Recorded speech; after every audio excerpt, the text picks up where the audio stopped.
بسم الله الرحمن الرحيم. الحمد لله وكفى وسلام على عباده الذين اصطفى لا سيما نحن في حضرته الآن سيدنا الإمام الحسن المجتبى. أما بعد فأعوذ بالله من الشيطان الرجيم. بسم الله الرحمن الرحيم. إن ربي لحليم أواه منيب. صدق الله العلي العظيم وصدق نبيه الأمين المكين الحنين الكريم الرؤوف الرحيم ونحن على ذلك لمن الشاهدين والشاكرين والحمد لله رب العالمين. مولاي صل وسلم دائما أبدا على حبيبك خير الخلق كلهم محمد سيد الكونين والثقلين والفريقين من عرب ومن عجم. يا رب بالمصطفى بلغ مقاصدنا واغفر لنا ما مضى يا واسع الكرم. وصلى الله تعالى على خير خلقه ونور عرشه سيدنا ومولانا محمد وآله وصحبه وأزواجه وعترته أجمعين. عزیزان مکرم اور اس لائیو ٹرانسمیشن سے جڑے ہوئے تمام ناظرین و ناظرات، السلام علیکم ورحمۃ اللہ تعالی وبرکاتہ. کہ آج جن کا ذکر کرنے ہم بیٹھے ہیں انہی کے نسل پاک سے خانواد غوثیہ اشرفیہ چلا ہے. حسنی سادات کی ایک خوبصورت ایک لہر جو آئی ہندوستان میں، اس میں خانواد اشرفیہ غوثیہ کا، جیلانیہ کا بڑا اہم کردار ہے.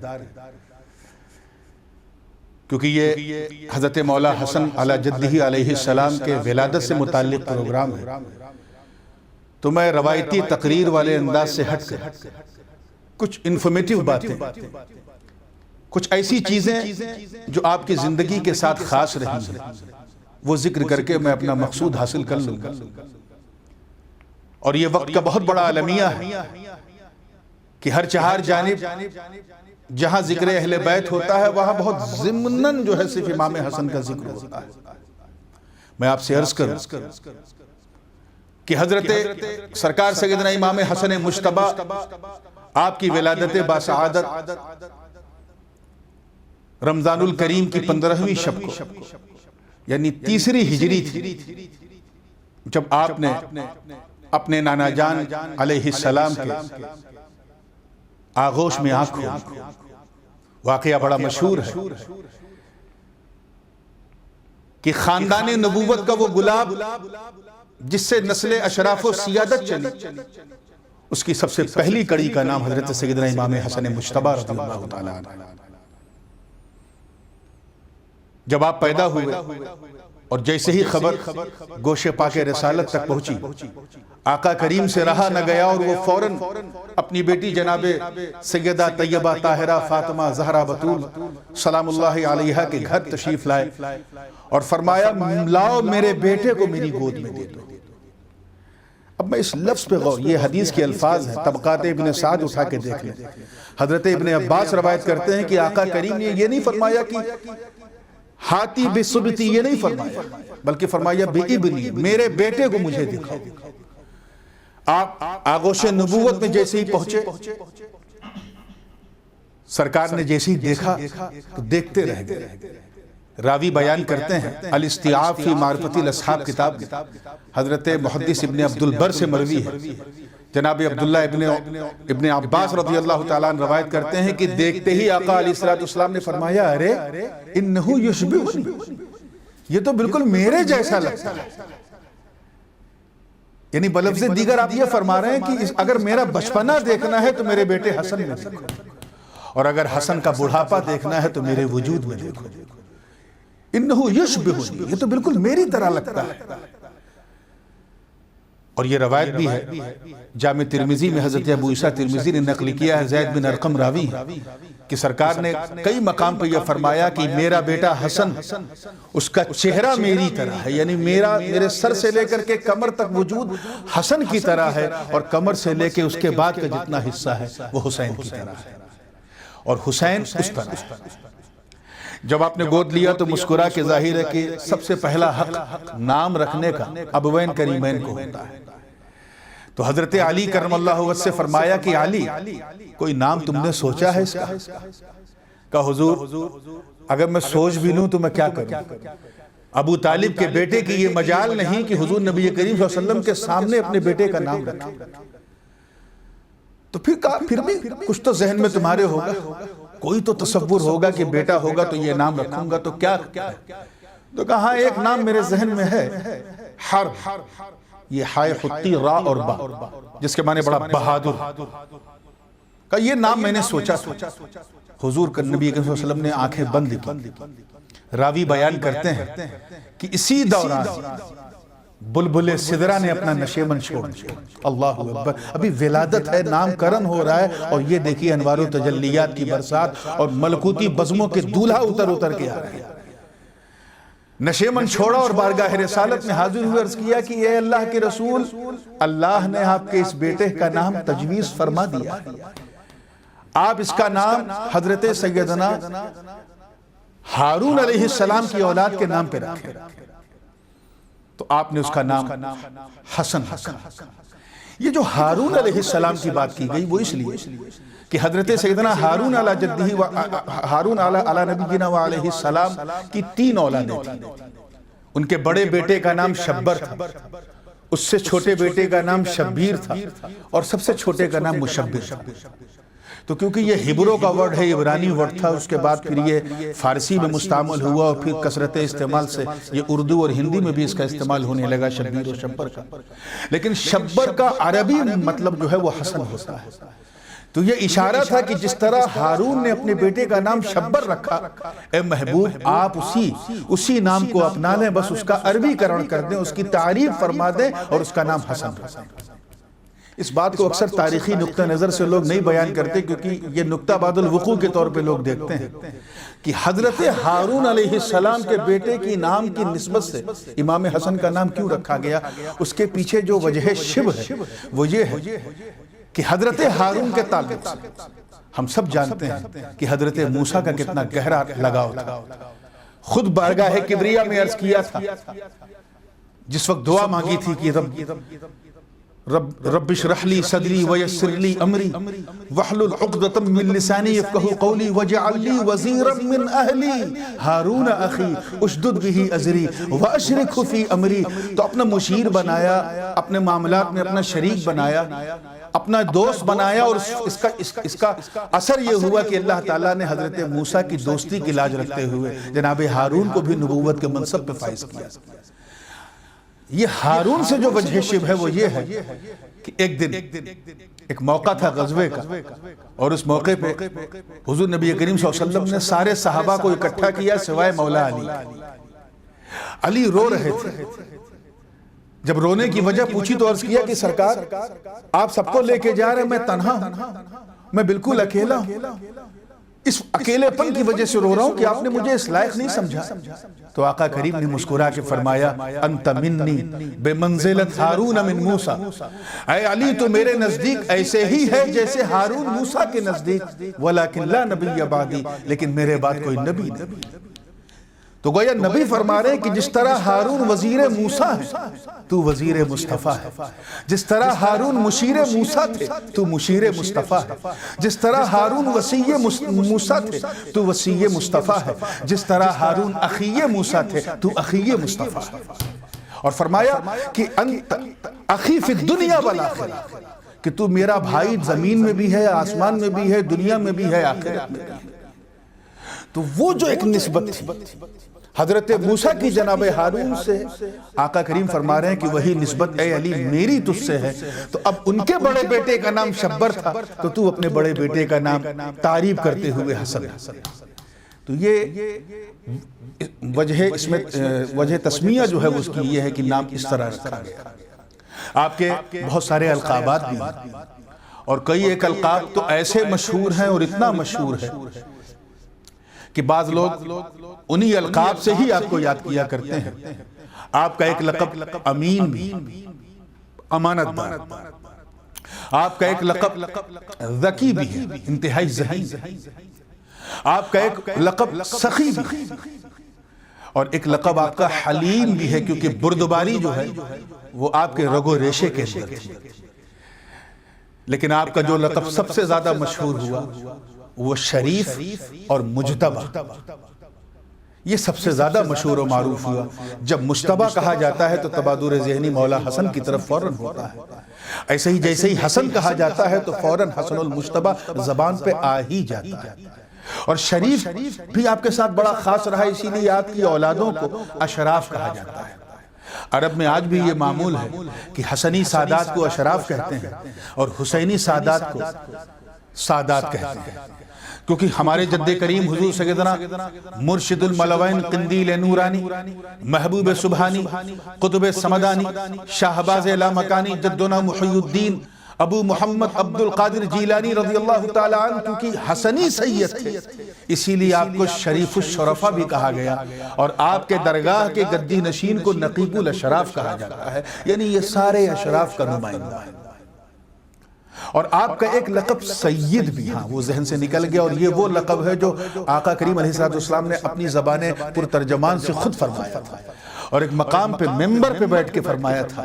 حضرت سیدنا عمر ابن خطاب امیر المومنین روایت کرتے ہیں کہ کننا مع نبی اللہ صلی اللہ علیہ وسلم فی المسجد، ہم حضور کے ساتھ مسجد میں تھے کہ اچانک آقائے دو جہاں نے اپنے بیٹے امام حسن مجتبی کو اپنے داہنے زانو پہ بٹھایا ممبر پہ، اور فرمایا ان نبنی ھذا سید، ان نبنی ھذا سید، میرا یہ بیٹا سید ہے، میرا یہ بیٹا سردار ہے۔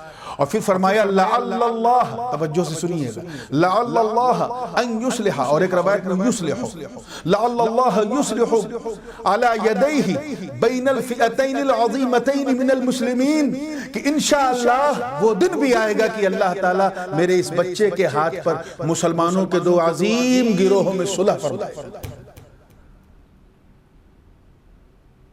حضرت سیدنا امام حسن کا یہ کردار، اللہ اکبر کبیرہ، عزیزان ملت، آپ کی کنیت ابو محمد تھی، اور ابو محمد کنیت آپ نے خود تجویز فرمائی تھی، کیونکہ آپ کا تعلق جو ہے وہ اپنے نانا جان علیہ السلام سے بہت گہرا، اتنا گہرا تھا کہ مورخین فرماتے ہیں کہ اگر ایک دن گزر جاتا تھا بغیر نانا کی رفاقت کے تو بے چین و مضطرب ہو جاتے تھے، اور اکثر و بیشتر وہ اپنے گھر سے چلے آتے تھے اپنے نانا جان کی صحبت اختیار کرنے کے لیے، انہی کے پاس رہتے تھے۔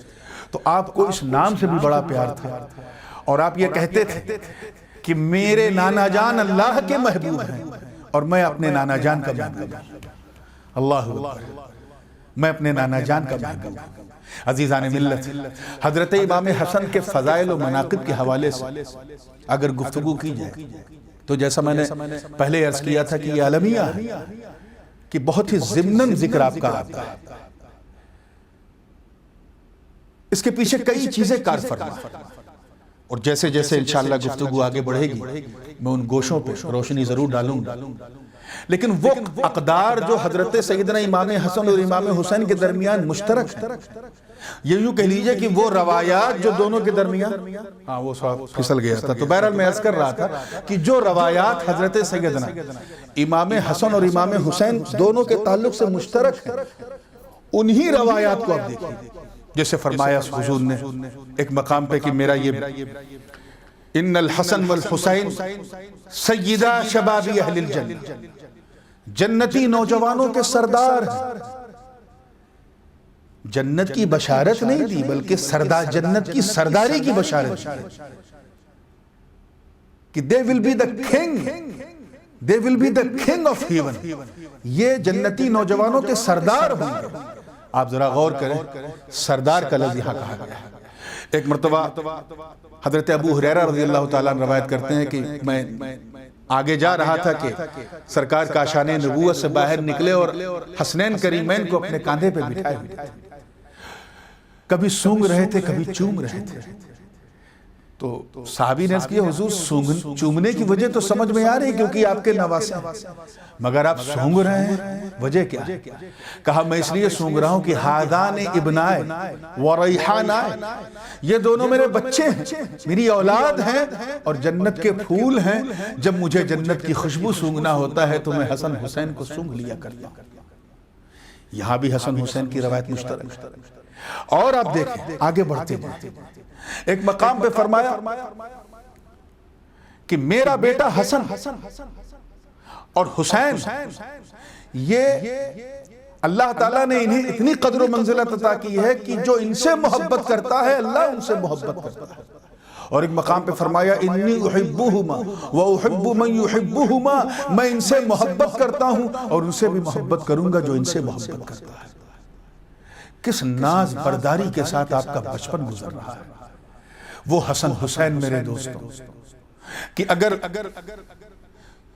عید کا چاند دکھ جائے اور کپڑے گھر میں نہ ہوں اور اپنی ماں کا دامن تھام لے تو صبح کا سورج نکلنے سے پہلے جنتی جوڑے ان کے لیے آ دیا۔ وہ حسن حسین جو اگر کچھ لکھ کر آ جائیں اور اپنے نانا جان علیہ السلام سے عرض کریں کہ نانا جان بتائیں کس کی رائٹنگ اچھی ہے، کس کی تحریر اچھی ہے، تو فیصلہ نانا جان نہ کریں بلکہ رب ذوالجلال کی طرف سے فیصلہ آئے۔ آپ ذرا سوچیں کہ جب ان دونوں کی تحریروں میں اللہ نے فرق نہ کیا تو دونوں کی تقدیروں میں اللہ کیسے فرق کرے گا۔ اب یہاں میں ایک بڑی خاص بات، کیونکہ میں جانتا ہوں علماء اور مشائخ کا ایک جمع غفیر سے دیکھ رہا ہوں، ایک بڑی خاص طرف میں اشارہ کرنا چاہ رہا ہوں۔ ایک واقعہ ہم بچپن سے سنتے آ رہے ہیں کہ حضور نبی کریم صلی اللہ تعالیٰ علیہ وسلم نماز میں تھے، حالت سجدہ میں تھے۔ اسی دوران حضرت امام حسین پیٹھ پر سوار ہو گئے اور سرکار نے سجدہ لمبا کر دیا۔ سنتے ہیں سرکار نے سجدہ لمبا کر دیا۔ واقعہ بہت ہی مشہور ہے اور اس وقت تک آقا علیہ السلام نے سر نہیں اٹھایا جب تک امام حسین پیٹھ سے اتر نہیں گئے۔ یقیناً بہت ساری روایات و کتب میں آپ کو اس طرح سے واقعات ملیں گے، مگر میں گھر ہی کی روایت پیش کروں۔ طبقات ابن سعد جامع ترمذی میں بھی حضرت سیدنا عبداللہ ابن عباس روایت فرماتے ہیں کہ میں نے پشت پاک مصطفیٰ علیہ السلام پر بوقت نماز بوقت سجدہ کسی اور کو نہیں بلکہ ان کے بڑے بیٹے حسن مجتبیٰ کو دیکھا تھا۔ اور یہ حدیث کی کئی کتابوں میں آپ کو ملے گا، لیکن کیونکہ چند کتابوں میں حضرت امام حسین کے تعلق سے بھی ذکر ہے تو زبردست سب کے وہی رہتی ہے۔ اور کیوں نہ رہے میرے دوستوں، آقا حسین نے قربانی ہی کچھ ایسی دی، کیوں نہ رہے مولا حسین نے دین کی خدمت ہی کچھ ایسی کی، کیوں نہ زباں زد رہے یہ خیال، کیونکہ حسین نے صبر و استقامت کا پہاڑ بن کر یزیدی بھیڑیوں کا جو سامنا کیا اور اپنی گردن سے بہتے ہوئے خون سے اسلام کے درخت کو ایسا سینچا ہے کہ بہت ساری روایات جو امام حسن کے لیے خاص تھی وہ بھی حالات اور وقت میں امام حسین کی طرف منسوب کر دیا۔ یہ وقت کی بہت بڑی سچائی، بہت بڑی سچائی۔ کئی مرتبہ ایسا ہوا، جیسے ایک واقعہ اور امام حسین کی طرف منسوب کیا جاتا ہے کہ جب حضور نبی کریم صلی اللہ علیہ وسلم کا وصال ہوا، ظاہری پردہ ہوا، صدیق اکبر رضی اللہ تعالیٰ عنہ منبر پہ سوار تھے اور بیان کیا جاتا ہے کہ امام حسین نے زور سے کہا کہ اترو میرے نانا کے منبر سے، اترو میرے نانا کے منبر سے۔ روتے ہوئے صدیق اکبر اترے، گلے سے لگایا اور کہا ہاں بیٹا یہ میرا نہیں، یہ آپ کے بابا ہی کا منبر ہے، مگر کیا کروں آپ کے بابا ہی نے مجھے اس پہ بٹھایا ہے۔ یہ روایت بھی اجلہ محدثین، یہاں تک کہ امام جلال الدین سیوطی جیسے محدثین بھی فرماتے ہیں یہ واقعہ امام حسن کا ہے۔ اور حدیث کی کتابوں میں آپ دیکھیں گے تو آپ کو ملے گا یہ واقعہ امام حسن کا ہے۔ اور امام حسن نے فرمایا تھا کہ اترو میرے بابا کے منبر سے، اترو میرے بابا کے منبر سے۔ وہ حسن مجتبیٰ جو شبیہ مصطفیٰ، وہ حسن مجتبیٰ جو جانشین مصطفیٰ، وہ حسن مجتبیٰ جو ہم شکل مصطفیٰ، وہ حسن مجتبیٰ جو سیرت و کردار میں آئینہ مصطفیٰ ہوں، جن کے بارے میں محدثین فرماتے ہیں کہ کان خلقہ الحلم، کہ اللہ نے انہیں خصوص حلم عطا کیا تھا، بردباری عطا کی تھی۔ حلم ایک بہت بڑا وصف ہے جو حضور کے اسوہ کریمہ سے بہت سے لوگوں نے لیا، لیکن حضرت سیدنا امام حسن نے سب سے زیادہ لیا۔ حلم کا مطلب یہ ہے کہ کوئی آپ پر زیادتی کرے اور آپ اس کی زیادتی سے متاثر ہوئے بغیر مسکرا کے اس کے لیے ہدایت کی دعا کرتے، یہ آپ کا حلم ہے۔ اور علم کا عالم یہ تھا کہ حضرت امام حسین خود روایت کرتے تھے کہ کان یدرسنی، وہ مجھے پڑھایا کرتے تھے۔ حضرت امام حسن حضرت امام حسین کو اسباق پڑھاتے تھے، دروس پڑھاتے تھے، فلسفہ ہو یا منطق ہو۔ آج یہ علوم ظاہریت پر ناز و نعم کرنے والے لوگ کیا سے کیا باتیں کرتے ہیں، لیکن مولا حسن کے علم کا حال یہ تھا کہ بڑے بڑے محدثین، قاضی شریح جیسے لوگ، محدث ابن عطا جیسے لوگوں نے لکھا کہ ہمارے پاس جو بھی علم ہے وہ حسن ابن علی کی وراثت۔ اللہ اکبر کبیرہ۔ اگر آپ کی عبادت کی بات کی جائے کہ آپ کیسے عابد شب زندہ دار تھے، تو میں تو ان کے پوتے کے پوتے کا پوتے کا پوتا ہوں، میں کہوں گا تو لوگ کہیں گے گھر کی بات ہے اس لیے کہہ رہے ہیں۔ میں اس سجاد اور اس عابد کی روایت پیش کرتا ہوں جسے دنیا زین العابدین کہتی، جنہوں نے اسیری کے ایام میں کوئی کمپرومائز نہیں کی اور مدینے کے بیت الحزن میں رہ کر روتے رہے، واقع کربلا کے پر اپنے غم کے آنسو بہاتے رہے، عبادت اتنی کرتے تھے کہ ائمہ متصوفین جو ہیں وہ انہیں بڑے بڑے صوفیاء کبار انہیں جو ہے کہا کرتے تھے کہ یہ زین العابدین ہے، زین العابدین ہے۔ وہ امام زین العابدین فرماتے ہیں قسم ہے اس رب ذوالجلال کی جس کے قبضے قدرت میں میری جان ہے، میں نے اپنے بڑے بابا یعنی امام حسن سے زیادہ عابد و زاہد انسان اپنی زندگی میں نہیں دیکھا۔ عزیزان مکرم، ایک لمحہ وہ بھی آیا تھا جب امام حسن مجتبیٰ نے اپنے سر سے ابوت کی چادر کو اترتے ہوئے دیکھا، جب ابن ملجم کے خونی خنجر نے مسجد کوفہ میں ان کے بابا کو ایسا کاری ضرب لگایا تھا جس کے اثر سے وہ 2 دن بعد شہید ہو گئے تھے۔ پورا کوفہ آپ کے ہاتھ پہ بیعت کر چکا تھا۔ ایک روایت میں تو ہے کہ 20,000 لوگ تو اسی وقت بیعت کر چکے تھے، ابھی مولا علی کے مرقد پرانوار کی مٹی خشک بھی نہیں ہوئی تھی کہ پورے کے پورا کوفہ مولا حسن کے ہاتھ میں آ چکا تھا۔ مگر حالات کیا تھے کہ مرکز عقیدت تو امام حسن کی ذات، لیکن اس وقت سورس آف پاور جو تھے وہ 2 تھے۔ دور صدیقی میں سورس آف پاور ایک، دور فاروقی میں سورس آف پاور ایک، دور عثمانی میں سورس آف پاور ایک، دور علوی میں بھی سورس آف پاور تقریباً ایک ہی تھا، لیکن دور حسنی میں سورس آف پاور جو ہے وہ 2 ہو گیا تھا۔ ایک کوفہ سورس آف پاور تھا اور ایک شام سورس آف پاور تھا۔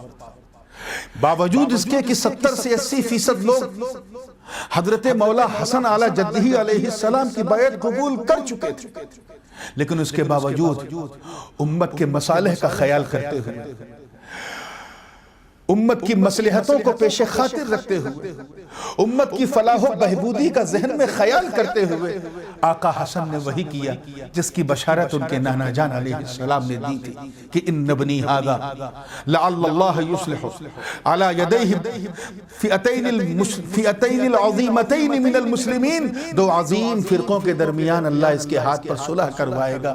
اس صلح حسن کا وقت آ چکا تھا، چنانچہ وہ 6 مہینہ جو آپ نے پورے عدل و انصاف کے ساتھ گزارا، پورے شان استغنا کے ساتھ گزارا، پوری حلم اور بردباری کے ساتھ گزارا، پورے صبر و استقامت کا جبل عظیم بن کر کے گزارا، جب آپ نے دیکھا کہ امت مزید سے مزید تر انتشار و افتراق کی شکار ہونے کے در پہ ہے، تو آپ نے خلافت دے دی جناب امیر معاویہ رضی اللہ تعالیٰ عنہ، اور یہ کہا کہ ٹھیک ہے، آپ کو تخت چاہیے تو میں دے دوں گا، حکم چاہیے تو میں دے دوں گا، راج چاہیے تو میں دے دوں گا، آپ مجھ سے خلافت لے لیں، امارت لے لیں، سلطنت لے لیں، حکومت لے لیں، لیکن امامت، یہ منصب امامت، اے امیر المومنین، یہ میرے بابا علی کی امانت ہے، میرے نانا مصطفیٰ کی امانت ہے، یہ میرے دادا جان سیدنا ابراہیم خلیل اللہ کی وہ امانت مبارکہ ہے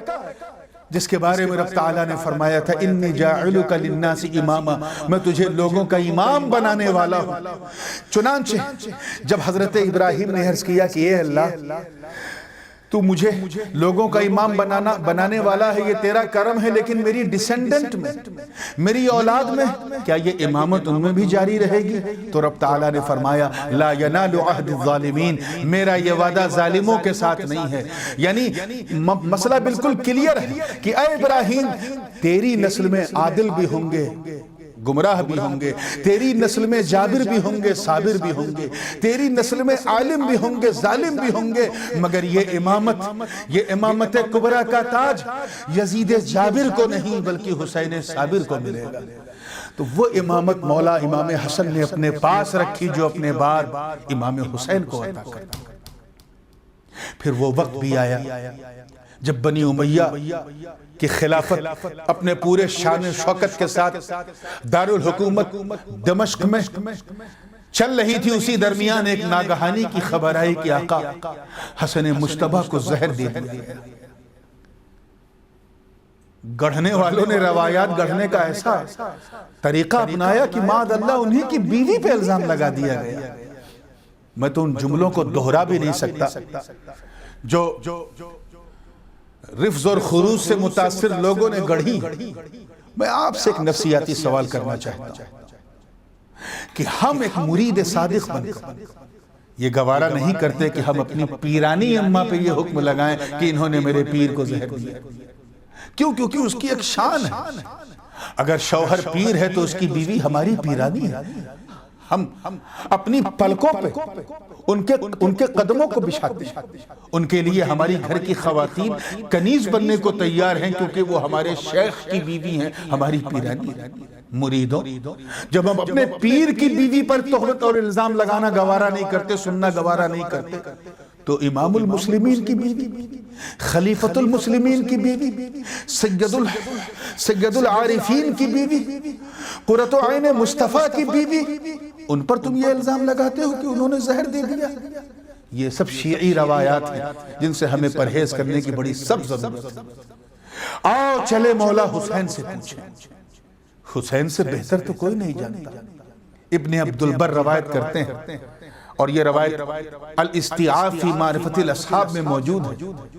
حضرت انس بن مالک راوی روایت کرتے ہیں کہ حالات اتنے ناگفتہ پہ تھے کہ ایک دن ہم لوگ محفل میں بیٹھے تھے کہ اچانک امام حسن اٹھے اور واش روم کی طرف گئے قضاء حاجت کی نیت سے، اور وہاں سے جب لوٹے تو بالکل نڈھال ٹوٹے تھے کہ اچانک آپ روتے ہوئے فرمانے لگے کہ میں ابھی اندر گیا تھا، میں نے اپنے معدے میں ایک عجیب تبخیر محسوس کی، اور اس کا اثر یہ ہوا کہ میرے منہ سے، میرے پھیپھڑے کا، میرے گوشت کا ایک ٹکڑا جو ہے میرے منہ سے ابھی باہر نکلا ہے، میں نے اسے ابھی تھوکا ہے، جو اس بات کی علامت ہے کہ میں نے زہر کھایا ہے۔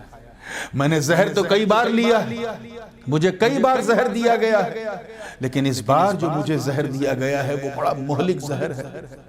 پھر بیٹھ امام حسین بھی وہاں جلوہ افروز ہے۔ آقا حسین نے فرمایا کہ بھائی جان آپ آرام کر لیں۔ کہا نہیں بھائی، اب امانت کو تفویض کرنے کا موقع آ گیا ہے۔ میں اللہ کی بارگاہ میں دعا کرتا ہوں کہ جس کے تعلق سے میرا غالب گمان ہے کہ اس نے زہر دیا ہوگا، اگر اس نے دیا ہے تو اس کا فیصلہ میں اللہ کے حوالے کرتا ہوں، لیکن اگر کسی اور نے دیا تو میں اس کے لیے دعا کرتا ہوں کہ مولا اسے ہدایت دے۔ آقا حسین نے اپنے بھائی امام حسن کا دامن تھاما، ہاتھ پکڑا اور زور سے کہا آپ مجھے بتائیں کہ آپ کو زہر، آپ کا شک، آپ کا گمان کس پہ ہے؟ مولا حسن نے کہا حسین تو اسی لیے پوچھ رہا ہے نا تاکہ تو قصاص لے، تاکہ تو انتقام لے، میں نے اس کا فیصلہ اللہ کی عدالت پہ چھوڑ دیا ہے۔ مجھے بتاؤ اے امام حسن و حسین کے ماننے والوں، جب آقا حسین نہیں جانتے کہ زہر دینے والا کون ہے اور وہ اپنے بھائی سے پوچھ رہے ہیں کہ آپ مجھے بتائیں تاکہ میں قصاص لوں، تو تمہیں کیا حق بنتا ہے کہ انہی کے اہل بیت میں سے کسی پہ یہ الزام لگاؤ کہ فلاں خاتون نے یا ان کی بیوی نے زہر دیا یا ایسے زہر دیا ویسے زہر دیا؟